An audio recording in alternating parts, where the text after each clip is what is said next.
Um problema recorrente desde o início da pandemia. Quem precisa usar o transporte coletivo continua enfrentando ônibus lotados. Um descaso que preocupa especialistas e também quem depende do transporte público. É muito trabalhador e não tem ônibus. O ônibus demora mais de 1 hora para passar. Este é um dos ônibus que fazem a linha 3052, Estação Diamante, BH Shopping. As imagens foram enviadas por uma passageira inconformada que seguia para o trabalho. Uma cena que se repete todos os dias e que se torna ainda mais grave considerando que estamos em uma pandemia. O dia mal começa e o passageiro já encara o primeiro desafio no transporte coletivo. A probabilidade de você ir sentado é zero, você não consegue ir sentado. É uma coisa que acontece direto de idosos caindo no ônibus, porque não tem onde segurar, tá surreal. Na volta para casa, a dificuldade é ainda maior. Os ônibus passam muito cheio, horários ruins, entendeu? Não tem lugar para sentar. Tem gente em pé. O número de passageiros do transporte coletivo da capital aumentou 83% de abril do ano passado para cá. É o que mostra um levantamento do Setra, o Sindicato das Empresas de Transporte de Passageiros de BH. O total de pessoas transportadas nos ônibus de BH em maio deste ano foi o maior desde o início da pandemia. Cerca de 16,5 milhões de passageiros. Mas o reforço nas linhas de ônibus não acompanhou esse ritmo. O número de viagens só cresceu 34%. Desde o início da pandemia, quem depende do transporte público tem enfrentado ônibus lotados. E com a volta das atividades não essenciais em Belo Horizonte e também em outras cidades da Grande BH, os passageiros contam que a situação piorou.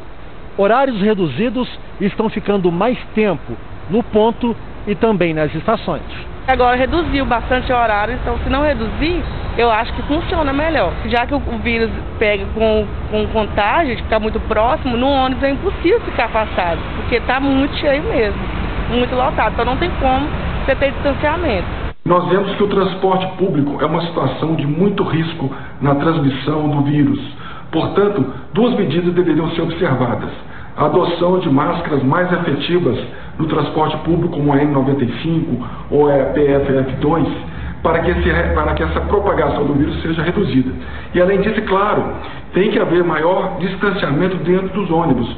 E a única maneira de fazer isso é reduzir a taxa de ocupação dos ônibus e aumentar o número de viagens, porque senão não é possível reduzir essa contaminação que ocorre dentro do transporte público, que vai pressionar a ocupação de vagas do sistema hospitalar de Belo Horizonte e Minas Gerais. As empresas de ônibus alegam prejuízo de quase 34 milhões, mas esse número caiu para 20 milhões depois que a Prefeitura da capital antecipou a compra de créditos. Toda semana, 4 milhões de reais são repassados às empresas pela compra antecipada de vale-transporte para os funcionários públicos. Para o passageiro, é uma conta que não fecha. Com a passagem custando R$ 4,50, Belo Horizonte está entre as cidades com as tarifas de ônibus mais caras do Brasil. Você paga a passagem cara, que não está barata, entendeu? Para quê? Para pegar os lotados e arriscando a sua própria vida. O Setra BH informou que a leitura adequada dos dados do sistema do transporte coletivo de Belo Horizonte deve considerar as operações atuais com os dados anteriores à pandemia, no ano de 2019. Por essa perspectiva, o número de passageiros reduziu 48% e as viagens 37%. O sindicato disse ainda que são muitos os cenários e fatores que devem ser considerados para analisar os períodos de fechamento e de flexibilização determinados pela Prefeitura. Mas, enquanto isso, o pessoal vai espremido dentro de ônibus durante uma pandemia. Então, isso precisa ser avaliado e analisado diariamente.